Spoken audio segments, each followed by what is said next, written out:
To my family, I was a dirty secret. Evelyn Reed, a former star of corporate finance, now just a cleaner. The shame of the dynasty. At my brother's graduation party from Columbia University, they made me enter through the service entrance, past the kitchen fumes and garbage bins. They wanted to humiliate me. But their perfectly orchestrated plan fell apart when my boss walked into the gleaming ballroom. No one knew that the owner of the modest cleaning company Atlas Services was a mysterious billionaire. And certainly, no one expected that in his hands would be an envelope that, in front of 250 stunned guests, would instantly transform me from an outcast into the main owner of their own family empire. This story is just beginning. Follow to see what happens next, and let me know where you're watching from. In the Reed dynasty, there was only one rule: be flawless. My father, Arthur Reed, was a titan at Reed Industries, a man whose name opened any door on Wall Street. My mother, Catherine, was a senior partner at Sterling and Cromwell, a law firm where losing was not an option. Our Park Avenue penthouse wasn't a home, but a showcase, having graced the cover of Veranda magazine twice. I followed their script without a single misstep: an Ivy League degree, then an MBA from Wharton, and the cherry on top, a position as vice president of marketing at a Fortune 500 tech giant. At charity galas in the Hamptons, my achievements were their main source of pride. Our Evelyn, they would say, raising glasses of ice-cold champagne, the youngest vice president in the corporation's history. My mother's collection of Hermès bags was worth more than the average American earned in 10 years. My father's Patek Philippe watches were kept in a climate-controlled safe, like rare artifacts. These weren't just things. They were the bricks that built the impenetrable wall of the Reed family's reputation. A wall that, in their eyes, I had demolished. And then it all came crashing down. In the corporate world, they call it optimization, a pretty word that hides a ruthless culling of the ranks.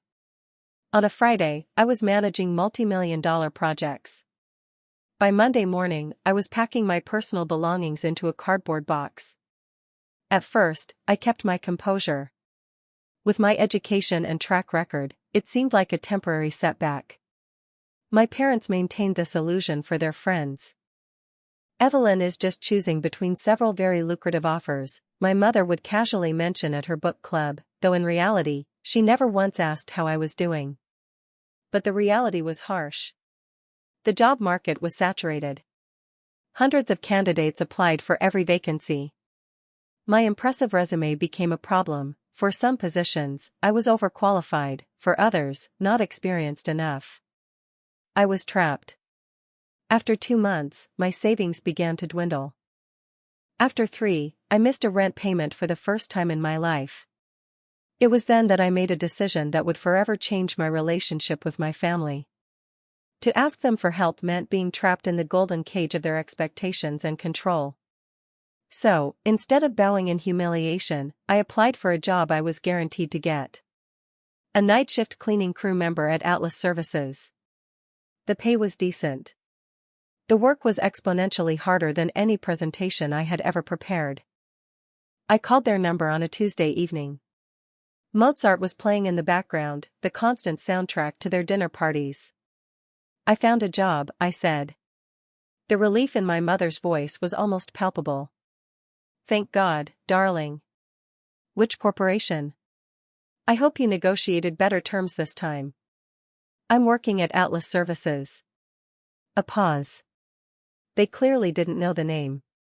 My father's voice cut through the silence. Excellent. What's the position? Night shift. Building maintenance. The music seemed to stop. I distinctly heard my mother's glass clink as she set it down on the granite countertop. This is some kind of joke, she hissed. It's an honest job. And it pays my bills. You flushed an Ivy League degree down the toilet to wash floors. My father's voice became dangerously quiet, the same tone that used to make me freeze as a child. I'm surviving, Dad. Didn't you teach me to be independent? Not like this, the silence exploded. What will I tell people at the golf club? That my daughter is a janitor?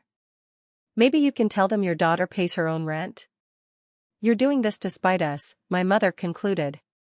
"This is all because of that argument at Christmas, isn't it?" It wasn't about the argument. But how could you explain dignity to people who measured a person's worth by stock prices and the gleam of platinum cards? It would have been a waste of words. "I start on Monday," I said calmly. "In that case, don't bother showing up for Sunday dinner." "Or any other," my father retorted. The line went dead with a series of short, deafening beeps. What they would never know, and what I could never explain to them, was that in this job, I found peace. After years of corporate backstabbing, pointless meetings, and fake deadlines, there was something incredibly honest about simple physical labor. Chaos turned into order. Murky glass became crystal clear. The result of my work was immediately visible, impossible to dispute or distort in another report. My parents wouldn't have understood. For them, I hadn't just stooped to a job unworthy of their daughter. In their eyes, I had consciously chosen to become less than them, betraying everything they valued. The irony was that by hitting rock bottom in their world, I felt for the first time that I was standing on solid ground. I had never been closer to myself. My brother Damien, 5 years my junior, was always the favorite of the Reed family. He knew the rules of our world perfectly. While I had fought my way into Columbia and then Wharton through sheer hard work, all it took for him to get into Yale was a single phone call from our father to an old friend on the admissions committee. It was Damien who decided to make my situation public. He posted an old photo of me from a Christmas dinner on social media, accompanied by a deliberately sympathetic caption, "Evelyn has found her true calling. So proud of my sister for choosing honest work. #family #support #new path." The pretense was obvious. In the comments, his friends didn't hold back, discussing my prestigious education and how ironic it was that I was now cleaning offices for people like them. The final blow was a screenshot of that post, sent by Damien to our family group chat. The next morning, I discovered I had been silently removed from the chat. In my family's world, I was always cast in a supporting role. Any achievement of mine was merely a backdrop for my brother Damien's latest triumph. My hard work earned restrained praise, while his successes, secured by their connections, were celebrated with real fanfare. They called it his business acumen, choosing to ignore that his career path was paved with our father's opportunities and his comfortable life funded by our mother. He was their main project, into which they poured all their resources. I, on the other hand, had chosen my own path back in university, valuing independence over their patronage, which always came at a price. Their true feelings were fully revealed 3 weeks into my new life. A luxurious envelope was delivered directly to the modest office of Atlas Services. Inside was an invitation to Damien's graduation, and beneath the elegant engraving were a few words in my mother's handwriting: "Please use the service entrance. Don't create an awkward situation." From that moment, they began to methodically erase me from their lives. First, they unfriended me on social media, mother, father, and then my brother. Soon, the rest of our relatives followed suit, obviously having received their instructions. When my mother's birthday arrived, I made one last attempt to reconnect. I sent her a bouquet of red roses, her favorite. The next day, the delivery service called me. The bouquet had been returned because the recipient refused to accept it. That was the final answer. Holidays became a foreign film I watched on my phone screen. Thanksgiving passed in deafening silence. On Christmas, I saw my entire extended family gather at the Park Avenue penthouse. Their giant tree sparkled in the very window I had once helped decorate.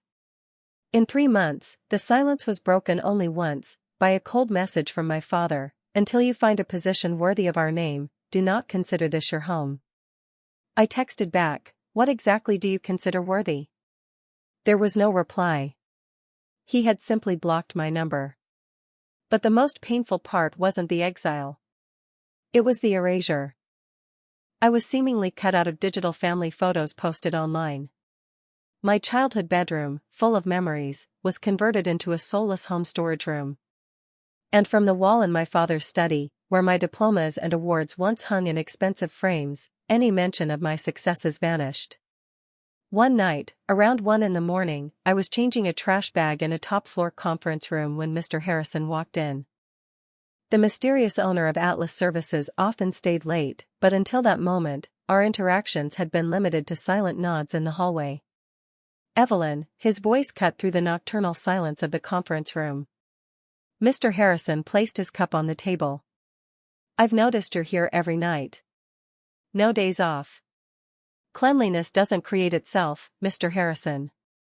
He gave me a look that seemed to see right through me, the same look that had built his multi-million-dollar empire from nothing. "My HR department was intrigued by your resume. A degree from Columbia and an MBA from Wharton. Not exactly the standard profile for the night shift." I continued with my work. "Life is rarely standard." "Fair enough," he paused. "Your last name is Reed. Like Arthur Reed, the head of Reed Industries. A coincidence?" My hands froze for a moment over the trash can. "Arthur Reed is my father." "Curious." His tone was even, but the word held a hidden meaning. Family matters can be complicated. He had no idea how much. From that night on, Mr. Harrison began staying later at the office, often appearing just as I was cleaning the executive floor. Our conversation started with neutral topics but gradually deepened over time. "Why didn't you ask for a position at Reed Industries?" he asked one day, watching me wipe down the massive conference table. "Because I was made to understand that I no longer have the right to bear their name." "Because of this job?" "Because I chose this job instead of crawling back to them on my knees. I chose self-respect over humiliation." He nodded slowly, his eyes studying me thoughtfully. "A person's true value, Evelyn, isn't measured by job titles or positions. Try explaining that to my parents." "I prefer not to explain, but to demonstrate." The phrase hung in the air, full of mystery and an unspoken promise. Mr. Harrison was the complete opposite of my father. He had built his empire not on an inherited name, but on an iron grip and strategic foresight. Perhaps that's why in his world, there was no unworthy work, only work that was either done or not. One night, he found me cleaning the conference room. "A Wharton MBA polishing my table," he remarked, without a hint of mockery, more with a researcher's interest. "There's a missing variable in this equation." "The variable is simple, Mr. Harrison. Bills need to be paid. Reed Industries is your family's company," he continued, as if he hadn't heard my reply. "Founded by your grandmother, Eleanor Reed, if I recall my business history correctly. She was a genius." I stopped. "My father runs the company now." "He inherited her chair, but not her insight." Mr. Harrison nodded thoughtfully. "Inheritance is a deceptive thing. Paper, unlike people, forgets nothing." I didn't give his words much thought at the time. And then it arrived. Not by mail. A personal courier delivered a thick envelope directly to the Atlas Services office. The invitation was more of a weapon than a message. Yale Law School graduation. The Plaza Hotel. Friday, June 7th. Attached to it was a sticky note with my mother's ice-cold handwriting: "If you do show up, use the staff entrance. Spare us the embarrassment." The final, polished insult from the woman who taught me which fork to use for oysters. That same night, I walked into Mr. Harrison's office. He looked up from his documents. "They want me to enter their glittering world through the back door," I said, handing him the invitation. He glanced over it. "And you're going to enter the lion's den through the servant's cage?" "They want me to feel like a nobody. I'm going to remind them who I am." "Oh, I wouldn't miss this for the world," he said, pulling out his phone and typing something quickly. Then he looked up at me. "Evelyn, do you trust me?" A strange question from a billionaire to his night cleaner. "You've been kinder to me than my own family," I replied. "That's not an answer." The pause stretched. "Yes," I finally said firmly. "I trust you." "Good," he nodded. "Then wear something that makes you feel strong. Not decently strong, but truly powerful. And Evelyn, whatever happens that Friday, remember, they never had the right to define your worth. I left his office with a chilling premonition. Mr. Harrison didn't attend events without a purpose, and his purposes usually meant someone else was about to lose everything they considered theirs by right. Entering the lobby of the Plaza Hotel, I stepped into a world of ostentatious wealth, where gilt and crystal were meant to underscore the status of every guest. I wore a sheath dress in a deep sapphire blue, a final reminder of a past life when I could afford such understated luxury. It was my armor, just as Mr. Harrison had advised. The event manager at the entrance found my name on his tablet. "Evelyn Reed," he said without any expression. "You are to proceed through the service entrance. Down the hall, past the kitchens." My path to the ballroom led through the arteries of this luxurious world, past clattering dish carts, sizzling stoves, and bustling waiters. They followed my attire with their eyes, unable to comprehend whether I was a lost guest or someone occupying a strange intermediate position. "Are you with the Reed party?" one of them asked, his tone polite but his eyes filled with sympathy. "I am a Reed," I replied. His surprise was more eloquent than any words. He silently pointed me to an inconspicuous door. I entered the ballroom and was hit by a wave of laughter and chatter.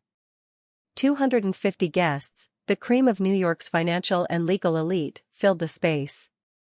There were partners from my mother's firm, top executives who worked with my father, and key clients of Reed Industries. I knew almost everyone by sight. But to them, I was invisible, just a shadow against the backdrop of their brilliant celebration. Their gazes slid over me and moved on, finding nothing worthy of their attention. In the center of the room, at the foot of the stage, stood the flawless Reed family. My father, Arthur, in a bespoke Brioni suit, looked like the uncrowned king of Wall Street. My mother, Catherine, in an elegant Carolina Herrera dress, was the epitome of cold power. And Damien, my brother, shone in a white tuxedo that undoubtedly cost more than my annual salary.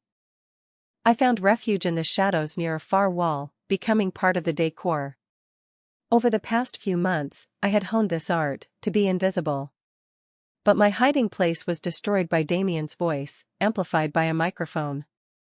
"Ladies and gentlemen, a moment of your attention," his voice boomed across the hall.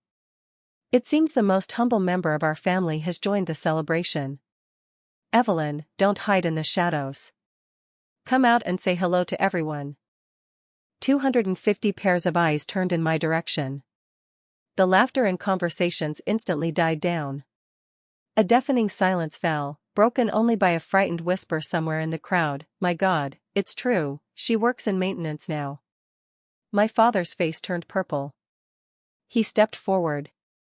"You have shamed the Reed name," his voice, cold and firm, carried across the hall without any microphone. "We gave you everything one could dream of, and you chose this path to humiliate us." "I chose a job, Dad. An honest job." "You chose scandal," my mother interjected, her voice sharp as a shard of ice.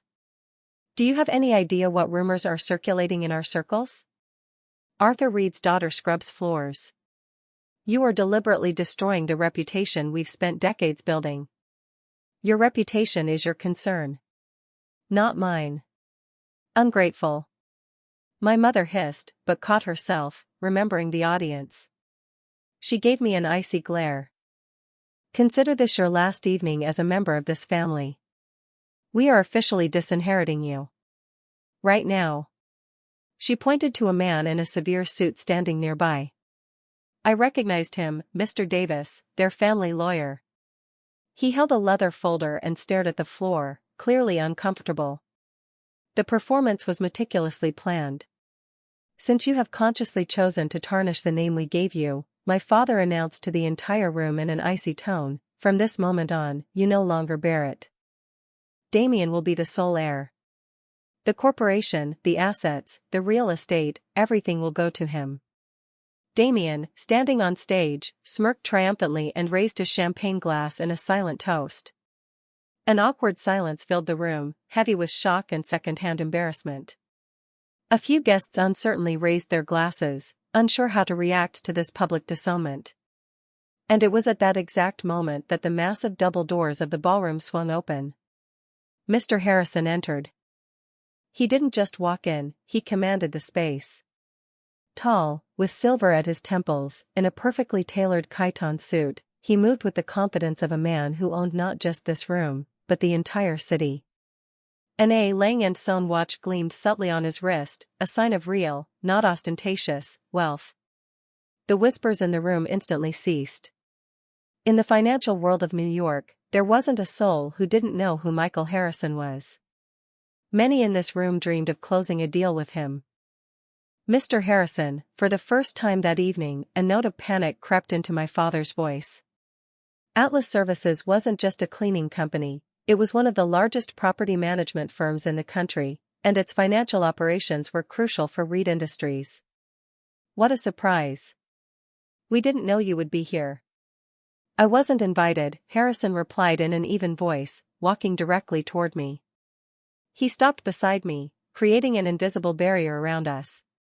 I came for my employee. My mother's face went white as a sheet. Your employee? Yes.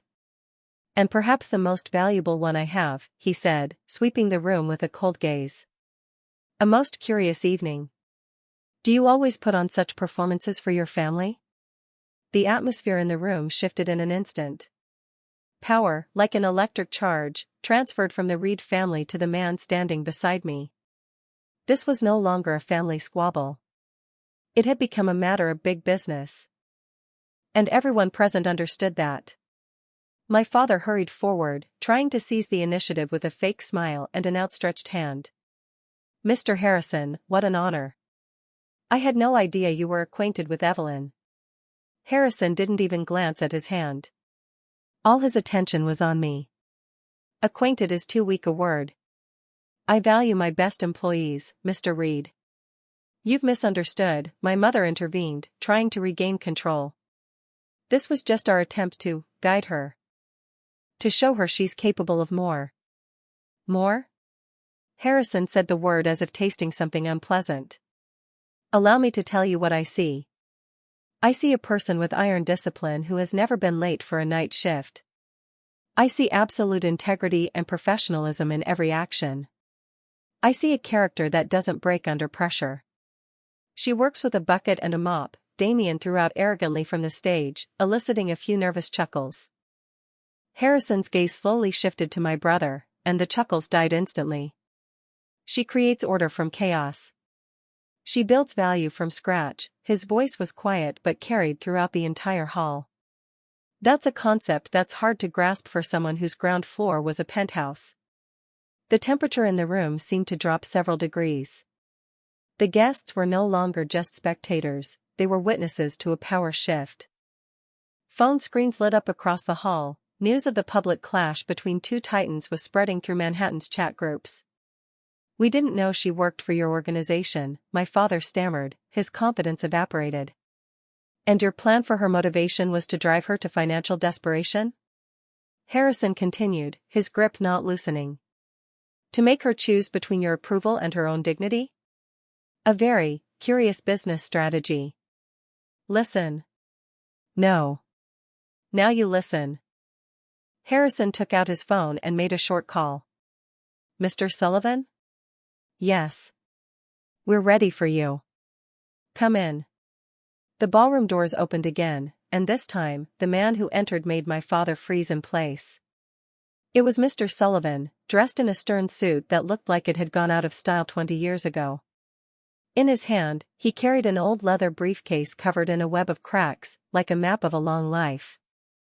He was in his 70s and moved with the unshakable confidence of a man who had seen it all. My father's face went from furious to ashen gray. Sullivan. What are you doing here? Mr. Sullivan had been my grandmother, Eleanor Reed's, chief legal counsel for 40 years. After her death, my father had tried to sideline him but found that the founder of Reed Industries was ironclad. Sullivan remained the chief trustee of her estate. Arthur. Catherine, his voice was as dry as old parchment. I'm here on official business concerning the primary family trust. What trust? My mother's voice became shrill. Everything was transferred to Arthur after his mother's death.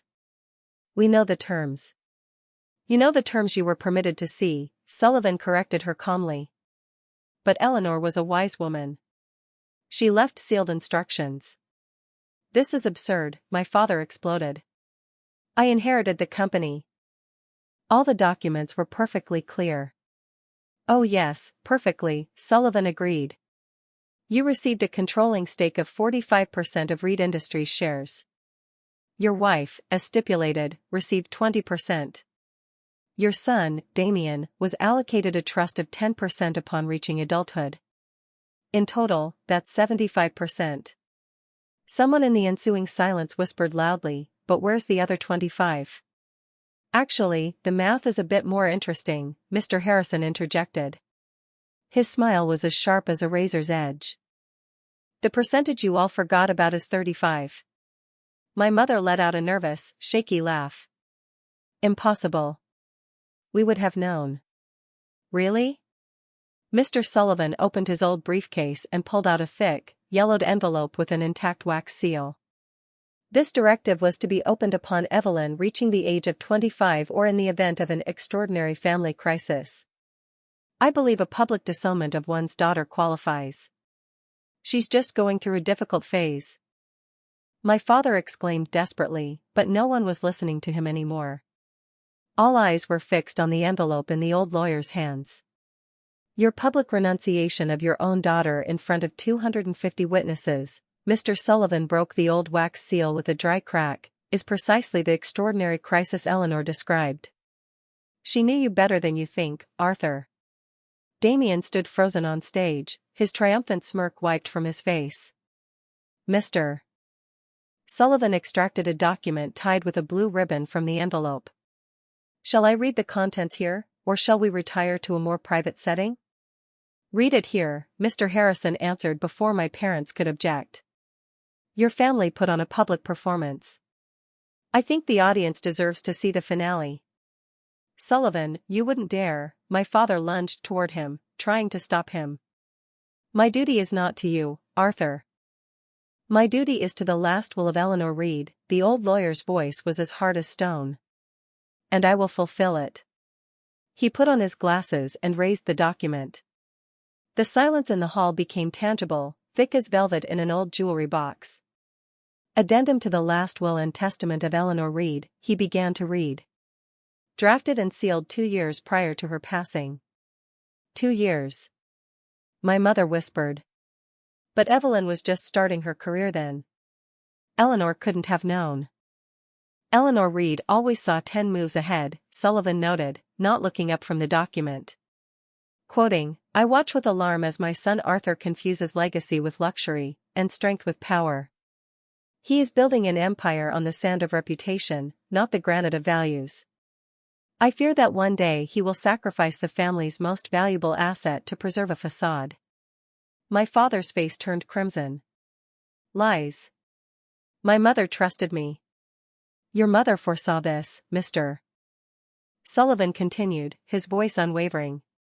Quoting, therefore, to protect my true legacy, I establish this sealed, irrevocable trust. 35% of my voting shares in Reed Industries are placed into this trust for the benefit of my first grandchild. First grandchild. Damien breathed out. That's Evelyn. Mr. Harrison's smile could have crashed the stock market. Your sister. The one who washes floors. But Sullivan wasn't finished. This trust was to remain secret and be transferred to her upon reaching maturity. However, he paused, looking at my parents, should my son ever commit an act of public humiliation or renunciation of his child for the sake of preserving his reputation, then this clause comes into effect immediately. And it states, full and indisputable control over the voting shares of this trust passes to that child, granting them the deciding vote in all matters of company management. The silence in the hall became absolute. And then someone in the crowd said what everyone was thinking, 35%, she controls the board of directors. My knees buckled. 35% of Reed Industries. A fortune I couldn't even begin to comprehend. This is a forgery. Damien screamed from the stage, his face contorted with rage. She somehow tricked our grandmother. This can't be. The trust was established when Evelyn was 5 years old, Sullivan replied calmly.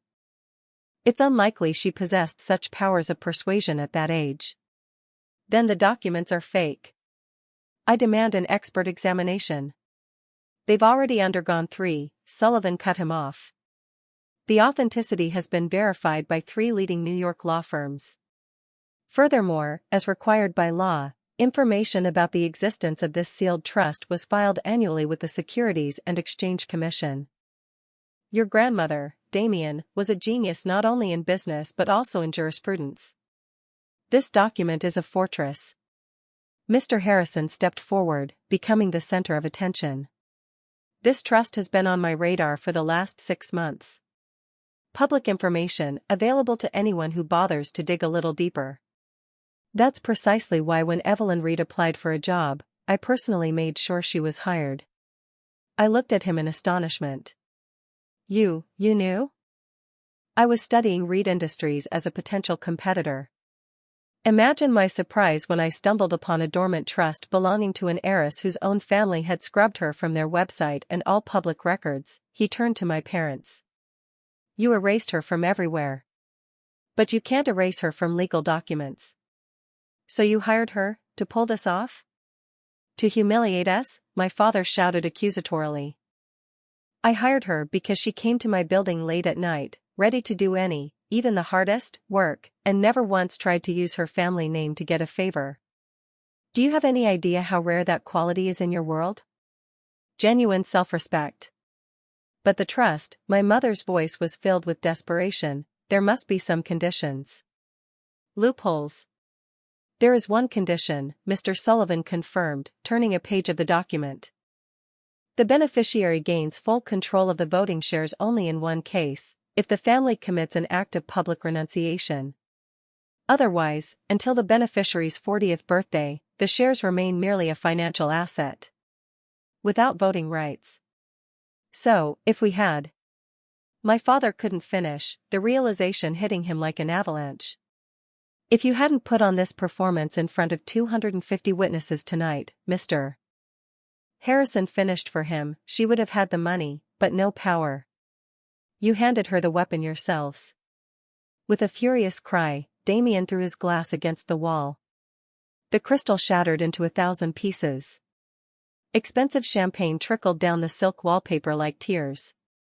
I was supposed to get everything. Me. A Yale graduate. Mr. Sullivan handed me the last, time-yellowed envelope. A personal message from your grandmother, Eleanor. To be read upon activation. My voice trembled as I read her faded ink aloud. She wrote not of money, but of values. About how she saw in me, as a little girl, the same spirit with which she built her company from scratch. A spirit that she feared her own son had traded for glamour and status. This wasn't just a will. It was the passing of a banner. Furthermore, Sullivan added as I finished, the trust gives Evelyn the immediate right to a full restructuring of the board of directors. No, my father roared. I built this company. You inherited it, Mr. Harrison corrected him coldly. And your daughter just inherited control. My mother was in complete shock. How?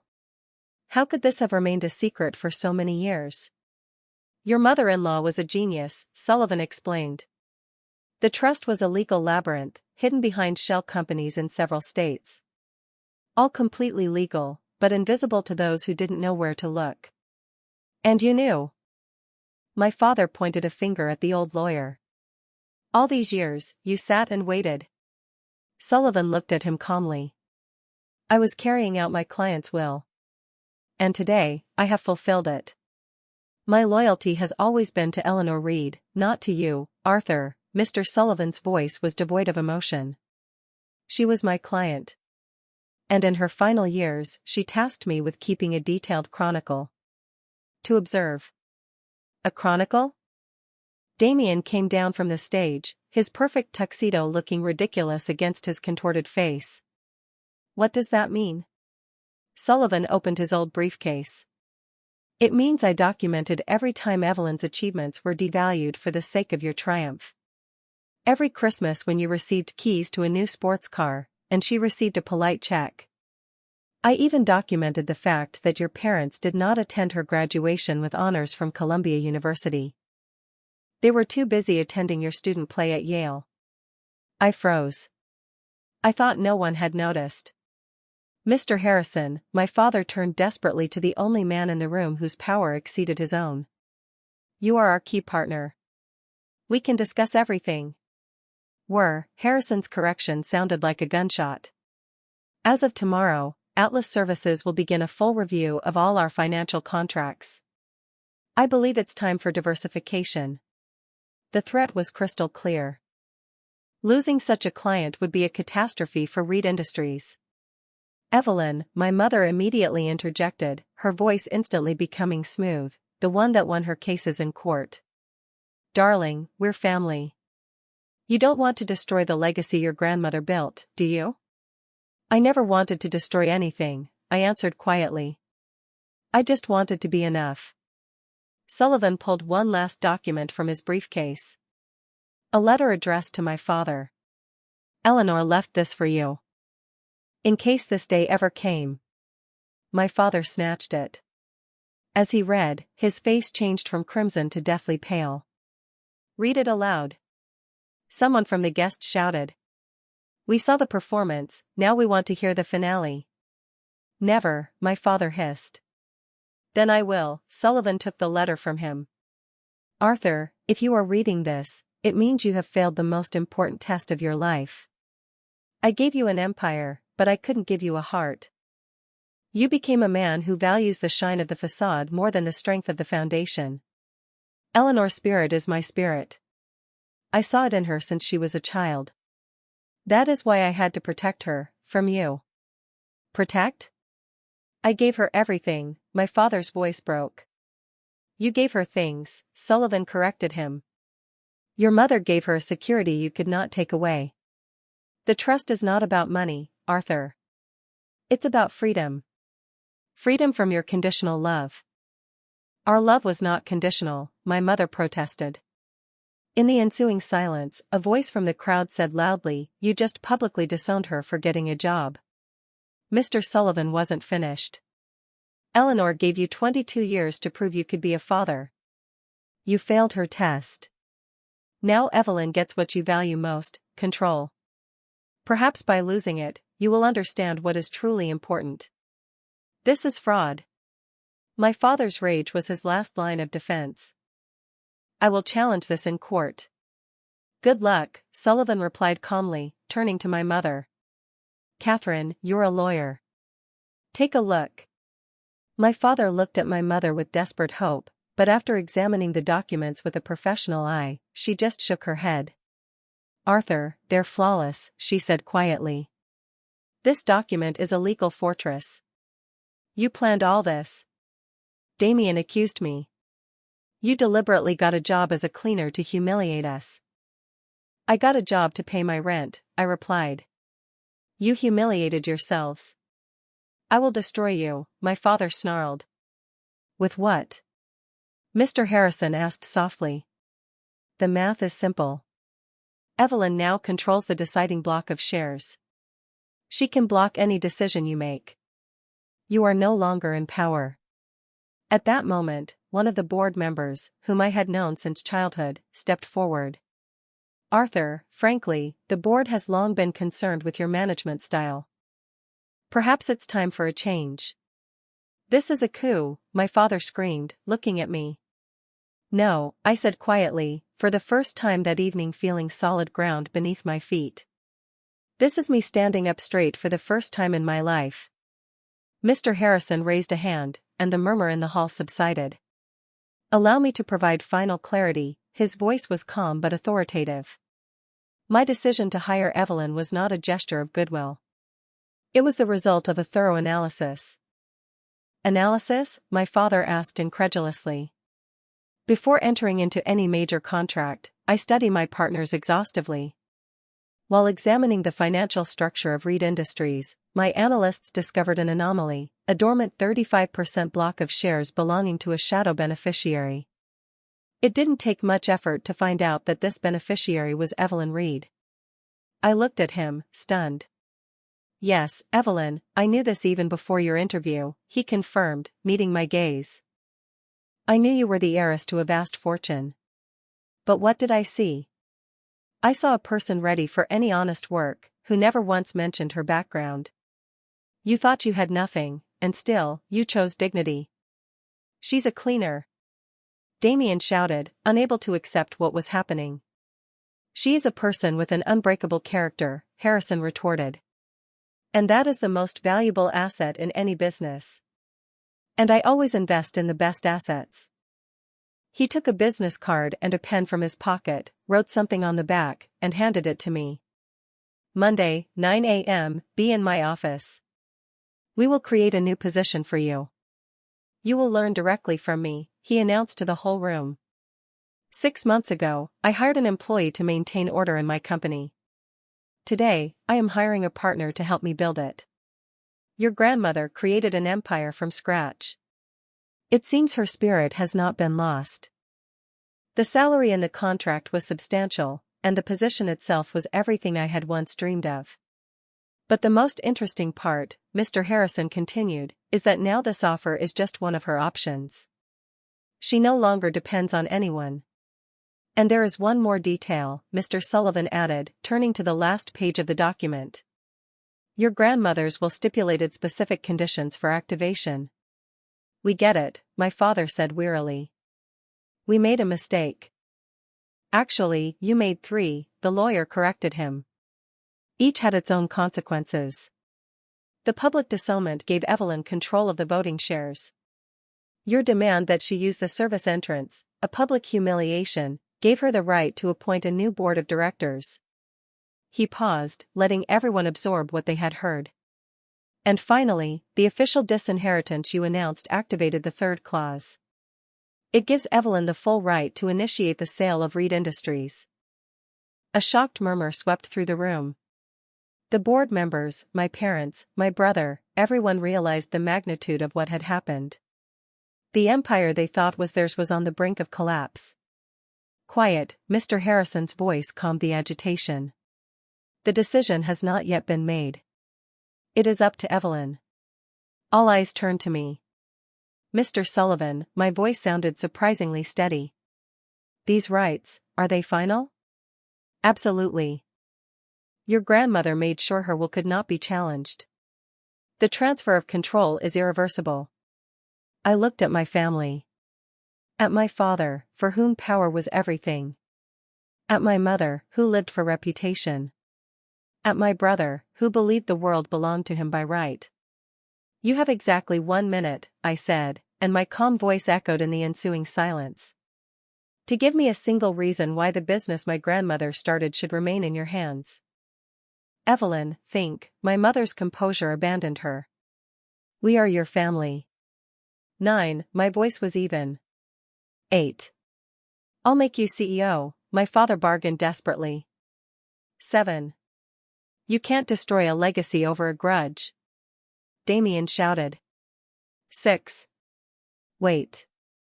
The voice did not come from my family.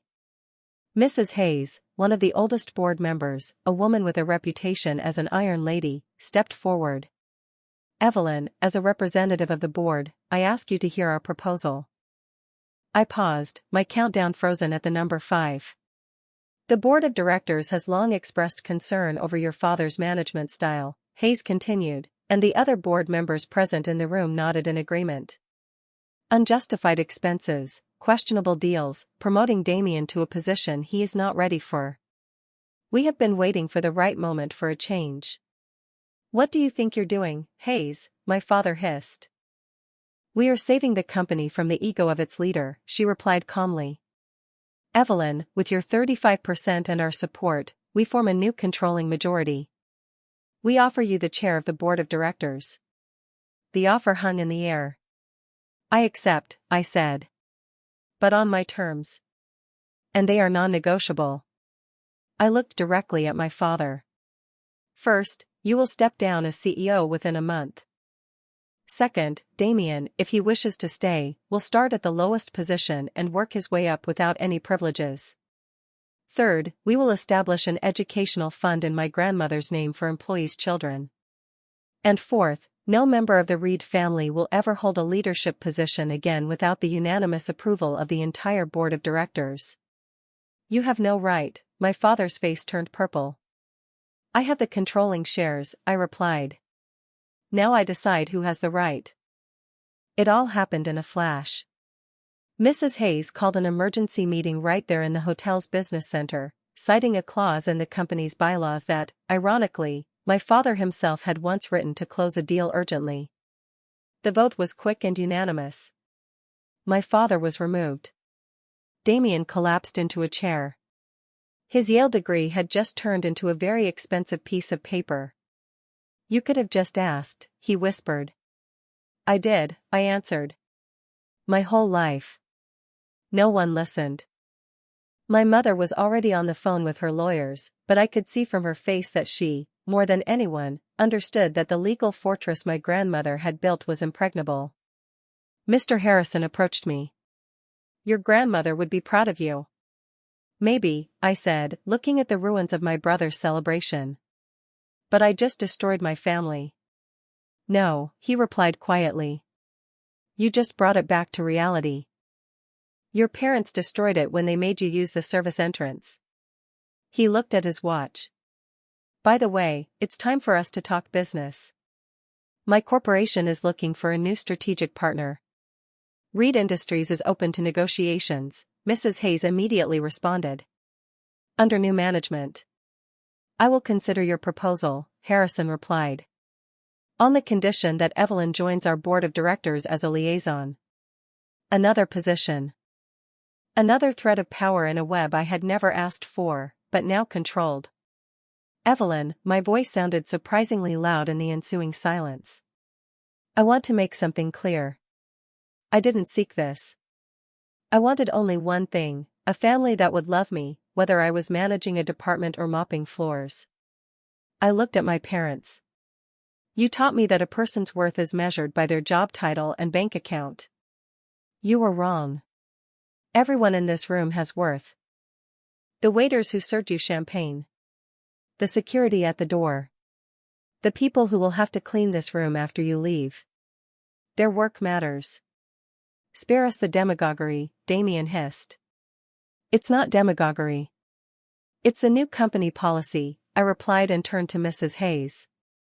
As of today, Reed Industries will implement a living wage for all its employees, including contractors. This is non-negotiable. The board will support it, she nodded without hesitation. You can't. My father began. I already have. I looked at Mr. Sullivan. Please file all the necessary paperwork. I want my rights officially registered by morning. Then I walked over to my family. The guests parted before me. You have a choice, I told them quietly. Accept me as I am, or lose me forever. But you will never control me again. Not with money, and not with guilt. You destroyed our family, my father said. No. I set boundaries. I turned to Mr. Harrison. I accept your job offer. But with one condition, I keep one night shift a week. He raised an eyebrow in surprise. Why? So I never forget where this all started. And to appreciate the silence. At 2 a.m. in an empty office, nobody bothers you. We left the ballroom together. Mr. Sullivan followed us with his briefcase. The crowd parted silently. At the entrance, the valet rushed to my companion. Your car, Mr. Harrison? We're seeing Miss Reed out, he replied. I don't have a car, I said. I take the bus. The billionaire thought for a moment, then smiled. Then we're taking the bus tonight. I haven't done that in 20 years. Mr. Sullivan handed me the heavy leather briefcase. Everything you need is in here, he said. Documents, certificates, and this. He pulled an old, yellowed napkin with faded ink from a separate pocket. Your grandmother's first business plan. She really started with this? She started with debt and a dream, the old lawyer smiled. But she had something your father traded for: status, humility. She never forgot what it was like to have nothing.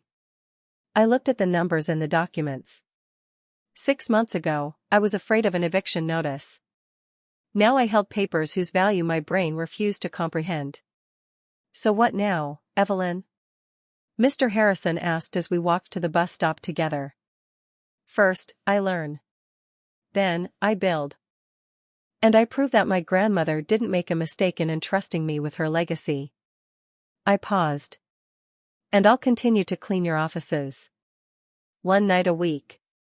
He looked at me with genuine interest. Why? It will be my anchor, I smiled. A reminder of what real work is. And that order doesn't create itself. Your family won't let this go so easily. Let them try. But the rules of the game have changed. They're mine now. We stood at the bus stop under the glow of neon signs, a billionaire and a cleaner turned multimillionaire, as my family's world crumbled above us.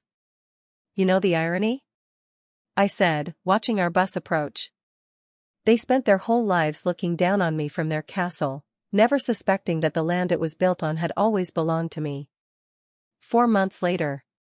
The ballroom at the Plaza Hotel looked different. Maybe because this time I was looking at it from the stage, presenting the annual report for Reed Industries. I was wearing a power suit, and in the audience, among the other shareholders, sat my parents. The fire in my father's eyes had been replaced by weariness, and my mother's flawless mask had cracked. Damien was gone. 3 weeks in the mailroom, where no one reacted to his last name, proved to be an unbearable trial for him. When I finished my report on record profits and the new social program for employees, my parents approached me. Evelyn, my mother began, and her voice lacked its usual metallic edge. We need to talk. As a family. I looked at them calmly. We never talked as a family.